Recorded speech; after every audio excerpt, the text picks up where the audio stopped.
70 साल बाद वो लम्हा आने वाला था जिसका मुसलमान बेसब्री से इंतजार कर रहे थे। सलाह अद्दीन अय्यूबी अपनी फौज के साथ बीतुल मुक़द्दस की तरफ बढ़ रहे थे और तारीख का रख बदलने वाला था।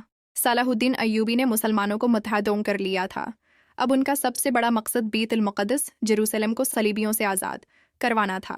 1177 में जंग हतीन बैटल ऑफ हटिन हुई। सलाहुद्दीन की हिकमत अमली ने सलीबी फौज को कमज़ोर कर दिया। शदीद गर्मी और पानी की कमी ने दुश्मन को थुका दिया और आखिरकार मुसलमानों को बड़ी फतह हासिल हुई। इस अजीम कामयाबी के बाद सलाहुद्दीन की फौज बैतुल मुक़द्दस की तरफ बढ़ी। शहर का मुहासरा किया गया और कई दिनों तक मुज़ाकिरात जारी रहे। आखिरकार 2 अक्टूबर 1177 को बैतुल मुक़द्दस मुसलमानों के हवाले कर दिया गया। सब लोग सोच रहे थे कि शायद सलाहुद्दीन दुश्मन से सख्त बदला लेंगे, लेकिन उन्होंने रहम और इंसाफ का मज़ाहिरा किया। बहुत से लोगों को महफूज तरीके से शहर छोड़ने की इजाज़त दी गई, जबकि मुक़द्दस मकामात की हफाजत भी की गई।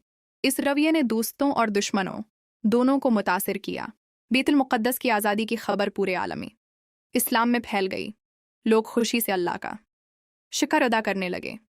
सलाहुद्दीन अय्यूबी का नाम एक अजीम फ़ातिह और आदिल हुक्मरान के तौर पर मशहूर हो गया। बैतुल मुक़द्दस फ़तह हो चुका था, लेकिन यूरोप के बादशाह खामोश नहीं बैठे। अब शुरू होने वाली थी तीसरी सलीबी जंग, जिसमें सलाह अद्दीन का सामना एक ख़तरनाक बादशाह से होने वाला था। अगर आपको सलाहुद्दीन अय्यूबी की तारीख़ी कहानी पसंद आ रही है तो चैनल को सब्सक्राइब करें, वीडियो को लाइक करें और अगला पार्ट देखने के लिए बेल आइकन ज़रूर दबाएं।